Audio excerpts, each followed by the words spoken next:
So convenient.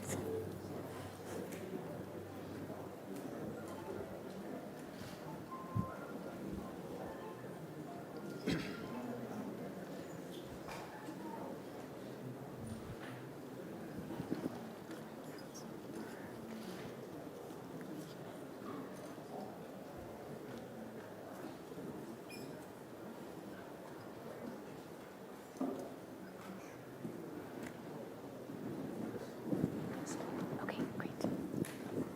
Thank you all so much for being here today. My name is Silvana Sinha, and I will be your moderator for this session. I'm the founder of Brava Health, which is a technology pioneer here at the Forum.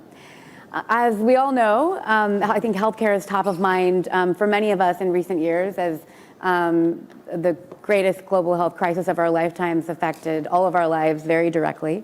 And we observed how health systems all over the world faced challenges in serving our communities. So we have an extremely esteemed panel here with us today to discuss some of these challenges, some of these lessons, and what the healthcare systems of tomorrow will look like.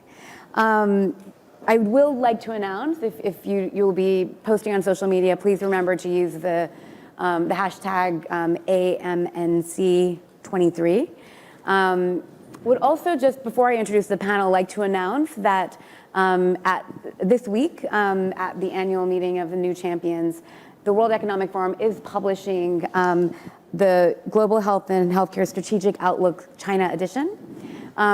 The Strategic Outlook is a World Economic Forum publication that comes out during the annual meeting in January, and then the China edition comes out during the annual meeting of the New Champions. So if you go to the WEF's website and look it up, you'll see it. It has some really wonderful insights and lessons that I think we can take globally.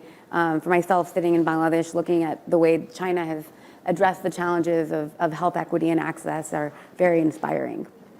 So with that, I will shift gears to introduce our very esteemed panel here. Sitting to my left, we have Ina Kratzenberg. Ina is based in the United States and is the Chief Business Officer of Ginkgo Bioworks. Sitting next to her, we have Dr. Ren Minghui, who is a professor at the School of Public Health at Peking University and has also held senior roles in the Ministry of Health in China and was the former Assistant General of the World Health Organization, the WHO. We also have Christine Zhu here, who's also based here in China, in Beijing. She's the Global Senior Vice President and President Greater China for Novo Nordisk. And last but certainly not least, we have Mr. Lu Yimin, the President of China General Technology Group Holding, which is one of the largest healthcare conglomerates in this country. So just a round of applause for our panelists today. Thank you so much. Thank you so much for being here. I think that I'll start with Ina, actually, if that's all right. As a leader for the world's largest global biotech platform, what do you really see as the big moonshots for the future? The big things that we should all be looking forward to through innovators like yourselves? I think the biggest moonshot is really understanding biology and how biology can be used in a variety of different contexts. Specifically, in the context of healthcare, I think there are two major opportunities that biology can help usher in solutions. The first is developing medicines for unmet medical needs. There are lots of medicines today that are just treating symptoms that are probably suboptimal, but the more we understand how biology behaves, the more we have the ability to design drugs that can specifically work within the context that we want it to work in. We can help to find cures for diseases that don't exist today. The second thing that biology can do is to make medicines more affordable. So there are many important medicines being developed today, particularly around the newer modalities such as gene and cell therapy. But the cost of manufacturing those medicines make it completely non-accessible to most of the population. So in order for some of these efficacious therapeutics to actually reach patients globally, we have to find ways to make them more efficiently. and particularly for newer modalities such as gene cell therapy, RNA therapeutics, manufacturing those drugs are biology problems that we can solve. So I think those are a couple of very important moonshots that we can go after with biology. What do you think the opportunity is specifically with respect to AI and large data sets? Yeah, that's actually a very important enabling technology. Now, AI is as good as the data that you have to train the models. Right now with biology, we're just scratching the surface of what biology can do. So for us at Ginkgo, one of the important things that we feel is going to help engineer biology in a way that can bring forth useful products is to really have a way to do a lot of empirical experiments in a very efficient way. So automation, robotics, high throughput instrumentation, those are the things that we need to help us do thousands, hundred thousands, millions of experiments that now researchers can only do in the tens or hundreds. So by leveraging the latest advances in these technologies, we can then do a lot of experiments and generate a lot of data. So for any good AI model, you need to have good quality data to train the model, annotating the data in a way that allows you to really gain the insights for you to design something rationally and understand the cause and results of the changes that you make is incredibly important. So by having a standard way that we can do these experiments, curate the data, and be able to analyze the data in a useful way, that's when AI connected with actual empirical experiments and wet lab is going to give us the scientific insights that we need to really develop solutions that are useful. Thank you. I think that point of standardization is an excellent segue to the question I have for Dr. Ren. Dr. Ren, you've spent nearly 4 decades working in large governance bodies, including the Ministry of Health, as well as the Assistant Director General of the WHO.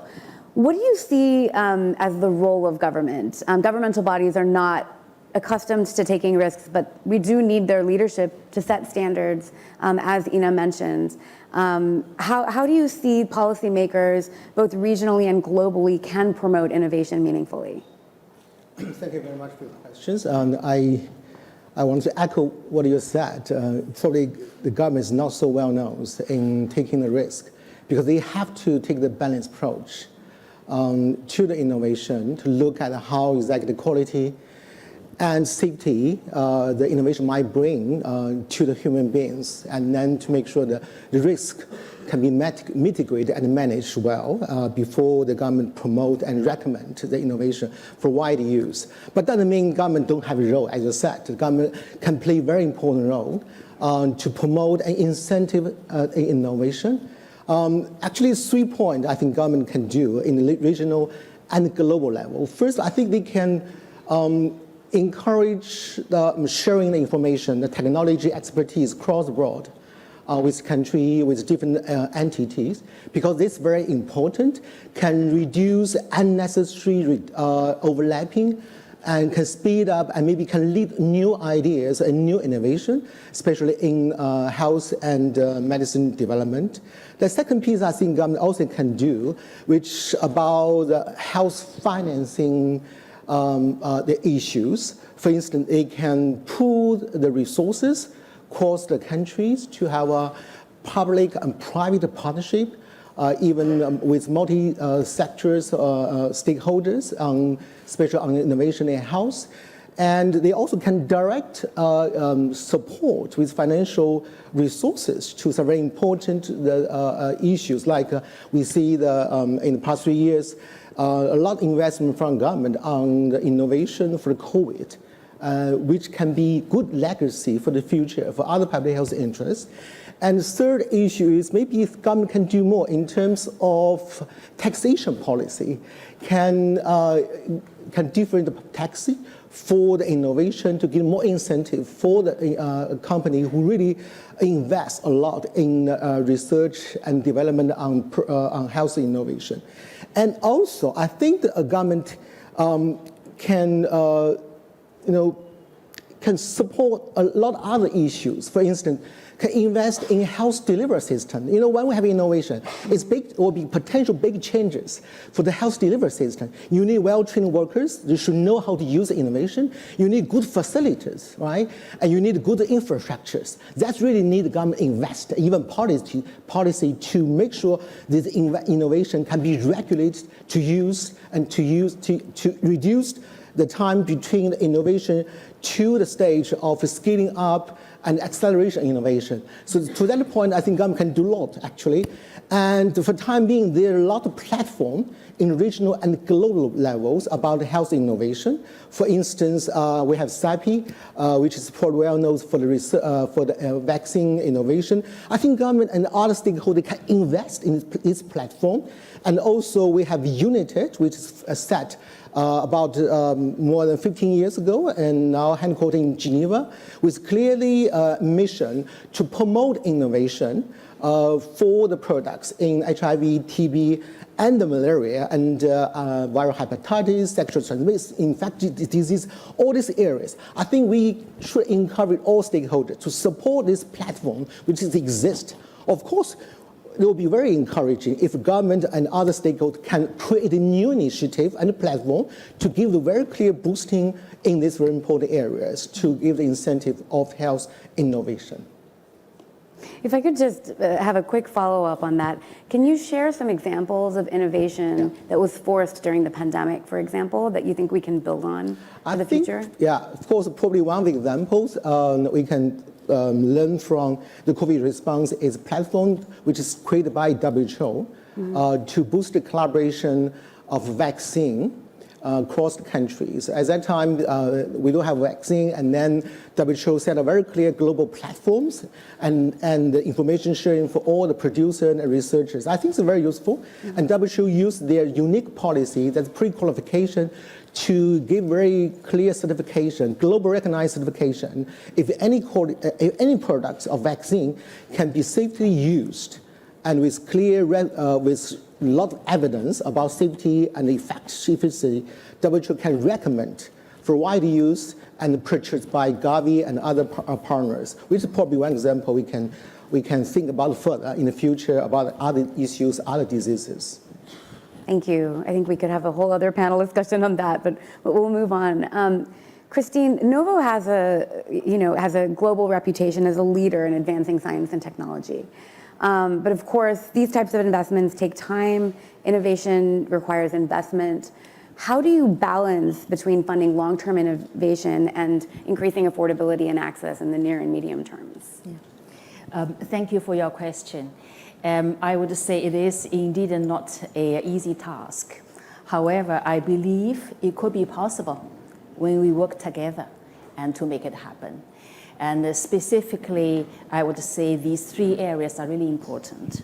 First, to address health challenges, innovation is essential. So innovation is really the key to that. Secondly, collaboration. Collaboration is really instrumental for access to healthcare. And thirdly, conducive policy environment is needed and to develop a sustainable healthcare. So I want to elaborate a little bit to each of the 3 points. Please, thank you. For innovation, and as we know that innovation is really the core value contribution of pharma industry, and same to Novo Nordisk. And this is where we do best to live our purpose, which is for now we are driving change to defeat serious chronic diseases such as diabetes, we spoke earlier, and obesity and other serious chronic diseases. We have been contributing tremendously over the past 100 years. This year, as we embark on the next 100 years at Novo Nordisk, of course, we are committed to continue drive change to defeat this ever-increasing serious chronic diseases. We for sure will continue to invest in research and development. We, in fact, increased investment in research and development last year by 35% versus 2021.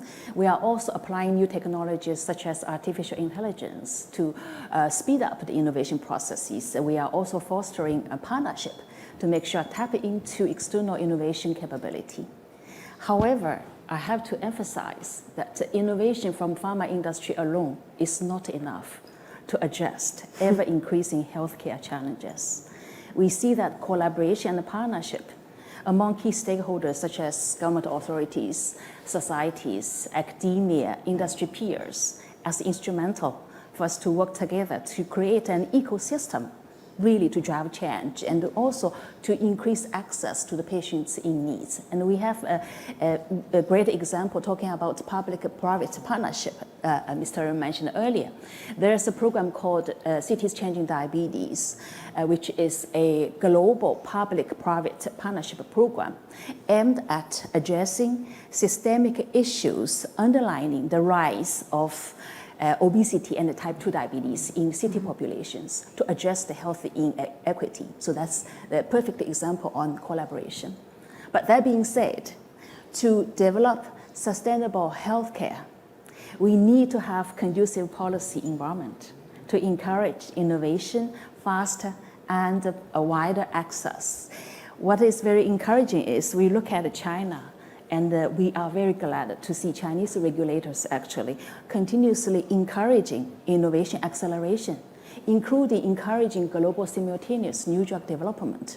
This initiative will truly enable patients in China can have fast access to global innovation. We are benefiting from that public policy. But of course, to encourage innovation, IP protection is fundamental. Then it's equally important that we need to holistically to assess the value of innovation. And for a government, in fact, if we could encourage and foster multi-layer payment system, that will be very, very helpful because it's going to provide different level of access to patients with different affordability, including public funding, including private insurance, commercial insurance, and including other innovative funding models so that it can expand the access to patients. So. Thank you. Mr. Liu, you're the president of one of China's largest healthcare conglomerates with distribution channels all over the country. How do you think about innovation and some of the collaborations that have been mentioned on the panel today? Thank you. Allow me to speak Chinese. Sure. Maybe can more exactly express my idea. So I will speak Chinese. Okay. Well, thank you very much for the question. Now, China General Technology is a company in the healthcare sector which has just got involved in the sector, but we're developing fast. And we've become China's biggest healthcare group, in fact. So we have a somewhat different perspective on application of innovation in healthcare. We started off as a user, as a promoter of innovation. We worked in tandem with our customers. So, for example, biopharmaceuticals, digital healthcare solutions, big data, cloud computing, and other networked technologies. We have been rapidly scaling these up in order to improve our service to customers' health and our own service capacity. Now, when trying to consolidate our healthcare resources, we found that when it comes to consolidation, if you talk about innovators in healthcare equipment like us or the government, there's a high cost of deployment here because there is a lot of regional variation in China, first of all. Secondly, if you want to roll things out, in particular in digital terms, the supportive capacity of the platforms is not enough, particularly in the case of local hospitals. They face high costs in rolling out technology and in also reducing the distance to customers. Now, there's some support from the government, of course, but when it comes to that last mile, the challenge is rather great. Now, China General Technology, as I said, is a newcomer to the medical sector. We work on biopharmaceuticals, the healthcare, health management, and old age care sector, as well as provision, as well as the underlying financial mechanisms. So we have tried to do our bit to integrate also with some hospitals belonging to Chinese state-owned enterprises so as to rapidly set up a professional and integrated digital platform. And that platform will be able to provide a certain level of service to customers in China through a harmonized set of interfaces, contact points, and standards. Secondly, when integrating our management processes and resources, we've basically been doing that by trying to harmonize things under the umbrella of our group in order to improve the overall level of service. And on that platform, we will now have the ability to rapidly roll out innovative medicines and equipment and other innovative applications. Our objective at the moment is to provide comprehensive, all-format, whole-of-life care platforms to our customers. Platforms that are able to rapidly scale up new applications. Now, I am confident you talk about new experiments in the healthcare sector. You may be aware that in the Chinese healthcare sector, a big player is public hospitals, government hospitals. But you do have hospitals set up by companies which are much faster in their take-up of innovations, and they can make a big contribution to the healthcare sector in future. Of course, we've just started on this road, but I'm sure that with innovation and the appropriate use of new technology, we'll be able to rapidly raise the level of health service provision in China. Thank you very much for your attention. Thank you for your thoughtful response. I just wanted to follow up a bit to get a little bit of a better understanding about how your health system works in terms of how does it interact with public hospitals. You mentioned, for example, a challenge with last mile delivery, and I think you talked about local hospitals, perhaps government hospitals. Just curious, how does that actually work, and what are the real challenges in distribution? 是这样，就是通用技术集团的这个医院，我们现在整个 China General Technology has become China's largest health operation. We also have 343 hospitals of our own with over 50,000 hospital beds. Now, that is an integrated system for us, which means that in management terms, we just apply the principles of corporate management. Now, as I mentioned, we are now setting up an integrated national digital platform, and in these hospitals, through a digital system, patient records, processes, test results, and so on are accessible across the board. Thirdly, apart from healthcare in our group, we're also involved in health management.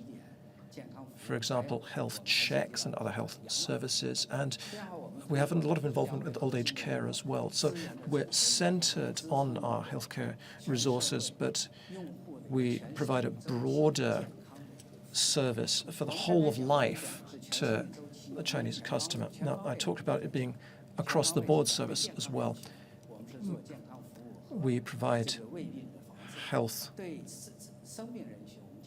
services to healthy patients. We provide treatment to sick patients, and we provide old age care to elderly patients, and also hopefully hospice care when needed.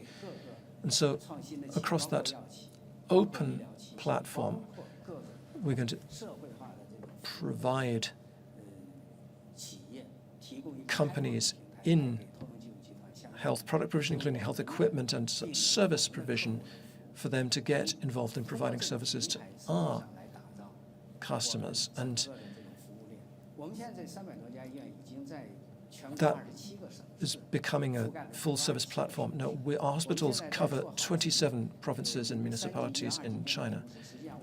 Now, apart from grade 2 and grade 3 hospitals, we're also involved at the community level, at the grassroots level in China, grassroots clinics and other healthcare bodies, which we are rolling out at the community level so that people can access a full range of services. And that, for me, is how you solve that question of the interface.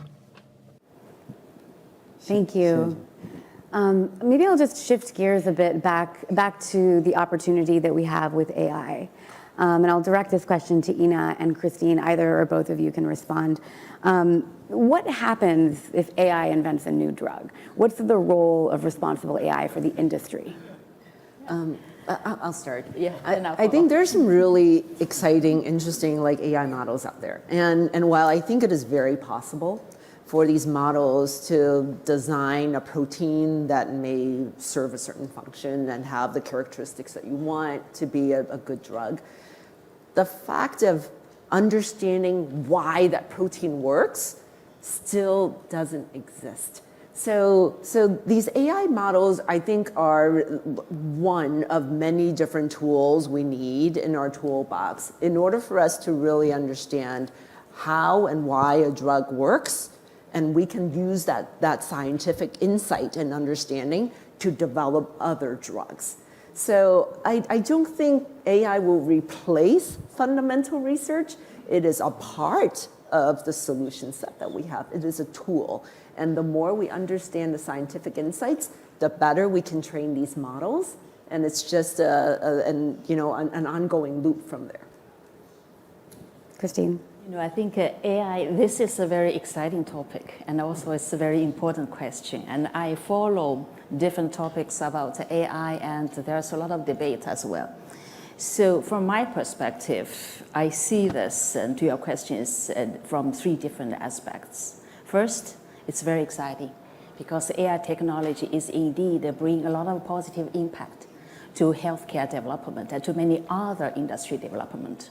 So the utilization of AI technology has been increasing across different sectors in pharma value chain, and including drug discovery, repurposing, clinical trials, manufacturing, quality control, and even safety control in manufacturing sites. But what's very exciting is to Ina, when you answered your first question, what I noticed was really, talk about AI and drug discovery, it is really the convergence between technology, drug development, and biology, which I hope that it will lead to better drugs being developed faster and even more accurate. Yeah.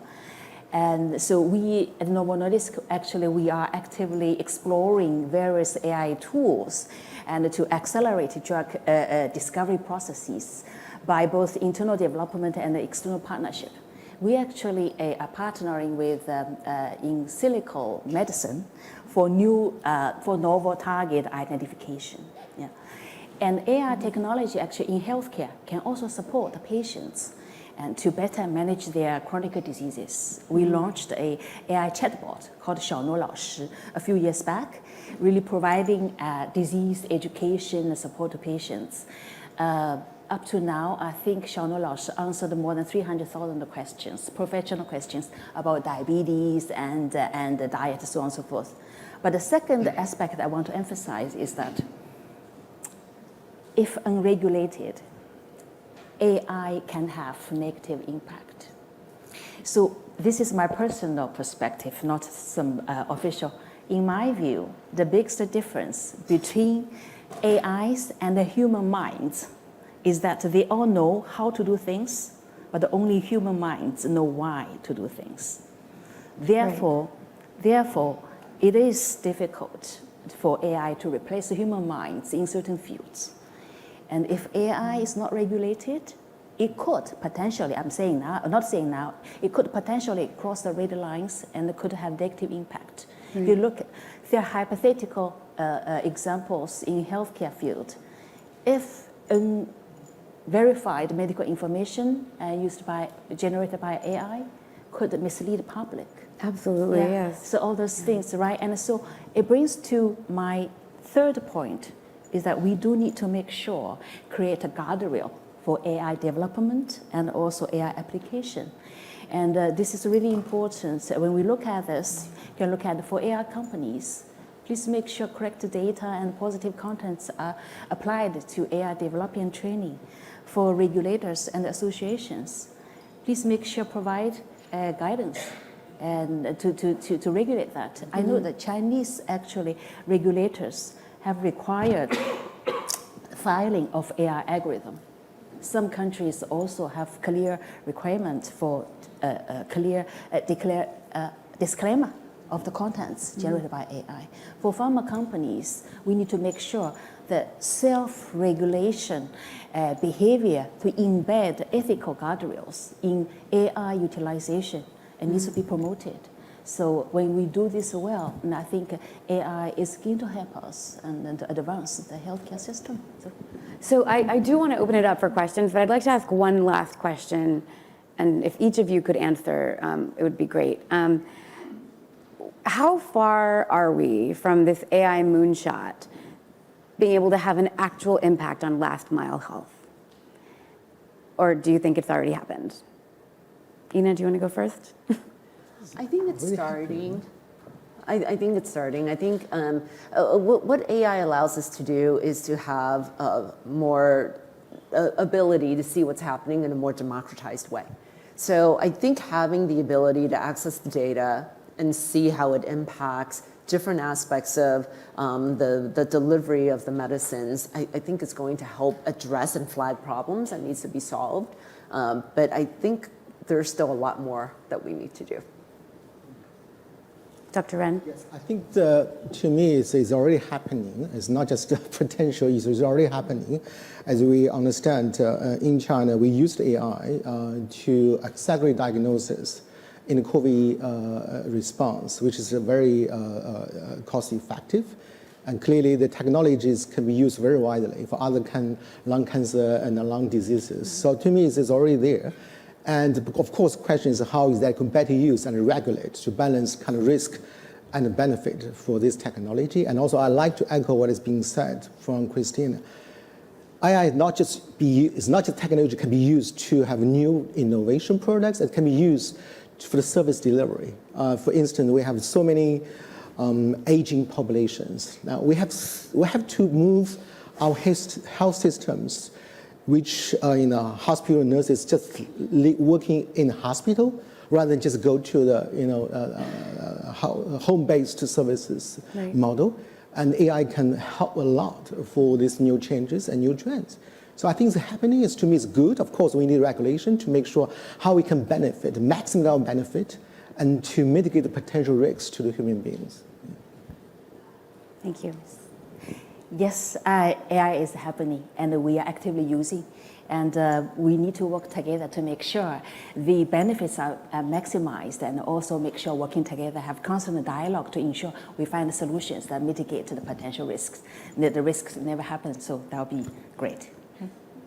Thank you. 确实，这个 AI Indeed, yes. AI is already integrated in our system. We're already using it.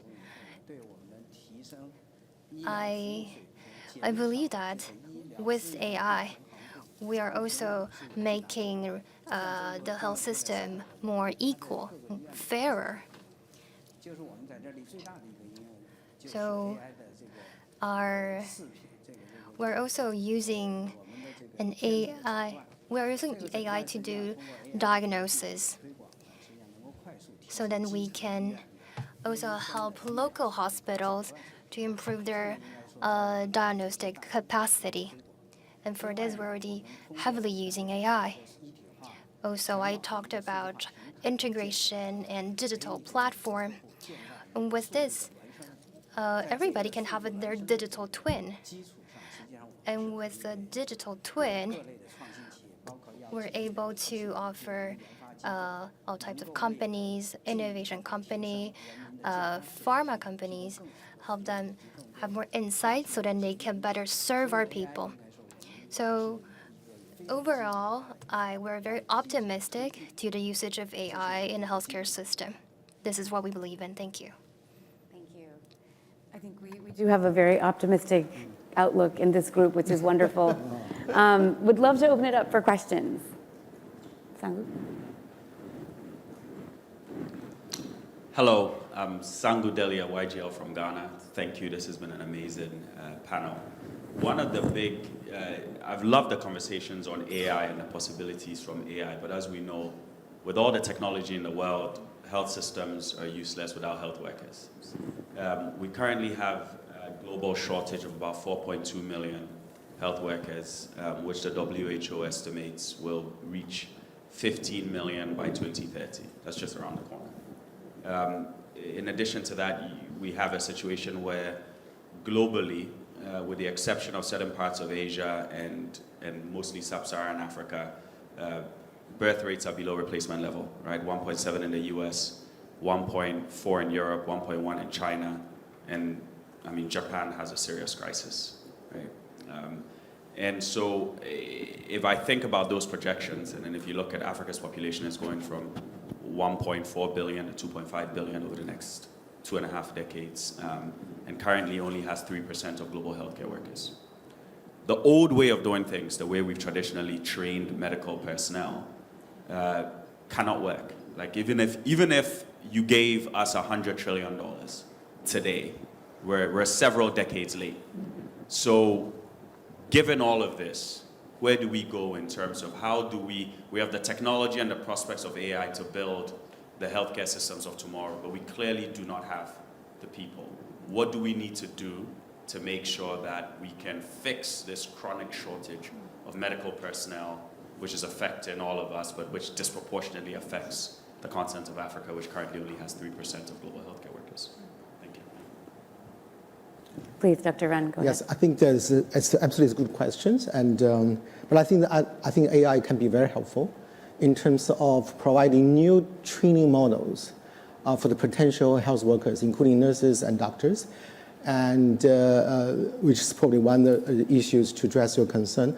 Another probably answer from me is I think AI can be sort of doctor as well and nurses to help doctors to speed up the diagnosis and also use the AI to shift the sort of medicines and any health commodity that you might need in far-reaching areas through this AI system. So I think AI can do a lot. The question is, of course, how exactly we make sure the AI, the new technology, can be actually accessed by all the country, even in a low resources setting. That's exactly the point I would like to echo. Thank you. Thank you. I think just quickly, because we do have a couple of other questions, please. So I fully agree with Mr. Lin. Maybe one point to add is that it is also important for the government to authorities to look into the incentive and also mechanisms of developing the healthcare workers, because the talent development is also still key, right? AI is a methodology. So. I also think we need infrastructure investment. We need more training institutes across the board for all of our health workers. But please, we have a question here. Hi, thank you. It was an amazing conversation. I have one question. I'm Vipin Joseph and YGL from India. Where do you see Chinese medicine within the entire larger healthcare system? Because I think you do have a lot of traditional systems across the world. You talk about Africa as well, but then where do you have this, and how do you integrate artificial intelligence? Because I think the large population in the world actually use natural modes of medicine, and how does this get in the entire picture, and where is it positioned within the entire healthcare system for the world largely? Thank you. Christine and then Mr. Liu. So I studied medicine, and I know that Chinese medicine works. The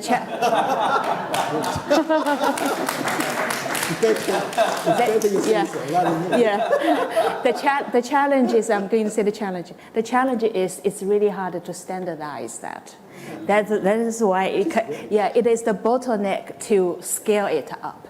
So I hope that AI can give us a chance to understand how Chinese medicine works, and to standardize it and to scale it. So.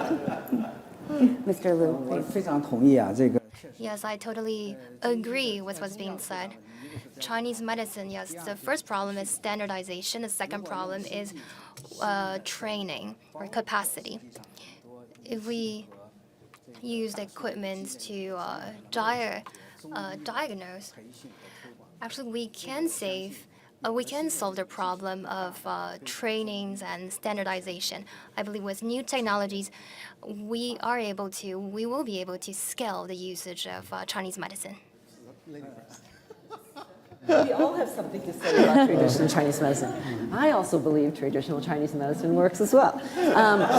We have spun out a company that is focusing specifically on bioactives that are found in traditional Chinese medicines. And I agree with what Christine and Mr. Liu have said about standardization being an important thing. Two other factors. One is making sure that we can validate the clinical efficacy of those traditional Chinese medicine bioactives. I think a lot of us have certain old wives' tales or parents telling us, this works, this works.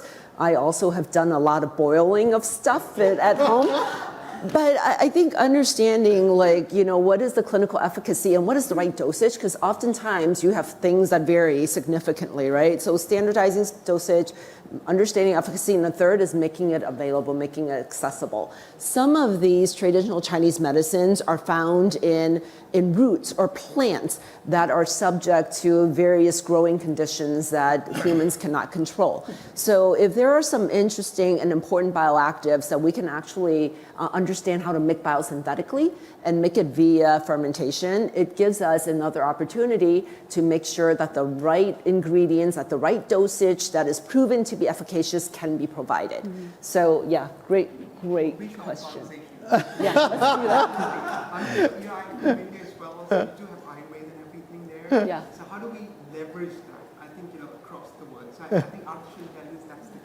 So, absolutely. Standardization. Yes, Dr. Ren. I have to say, but I will not say too much about that standardization, because to me, medicine should be different. Even people with same diagnosis, people so different. Why we have against different people with same diagnosis with same medicine? To me, it's terrible. I think the best medicine is personalized. Yes. It's personalized. Yes. So I think probably for Chinese medicine, its beauty is personalized treatment for every individual who have different situations. Yes. Maybe AI can also be very helpful. Thank you. I think we have time for one last question. I know you've been waiting. Please go ahead. I'm Heng Hao, a technology pioneer and CEO of Butler. We're MIT spin-off, focused on aging in place using sensors. So, very similar to the initial question regarding the lack of infrastructure and also investment in and also labor shortage for Africa's healthcare infrastructure.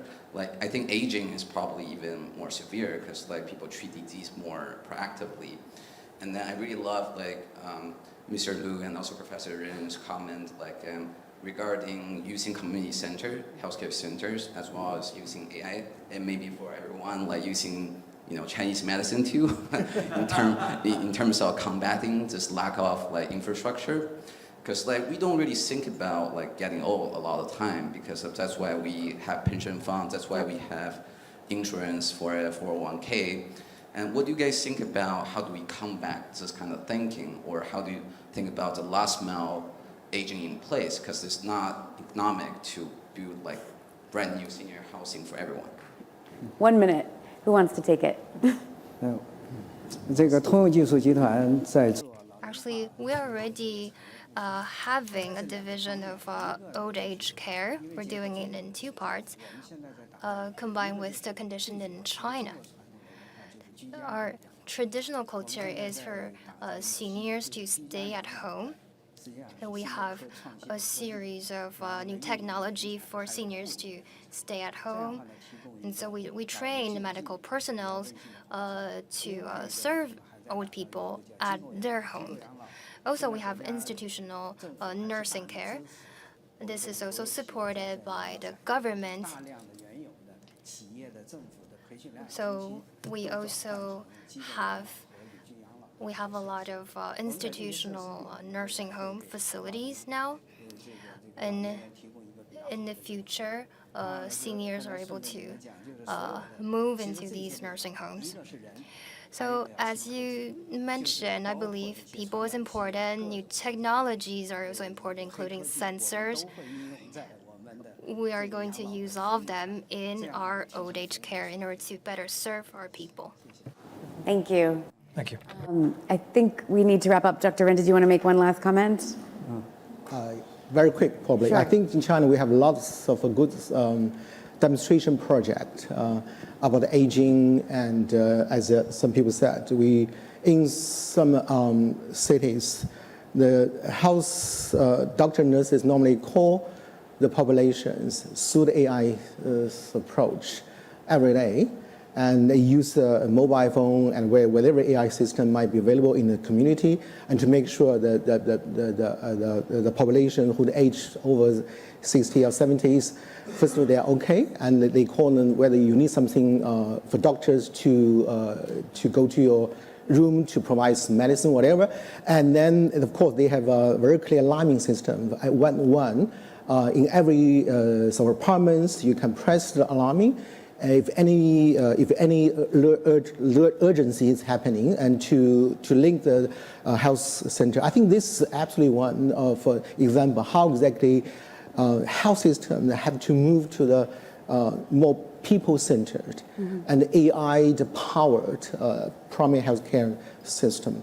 I think, of course, we need to do more, but clearly there is something can be leveraged for the broader scaling up and acceleration.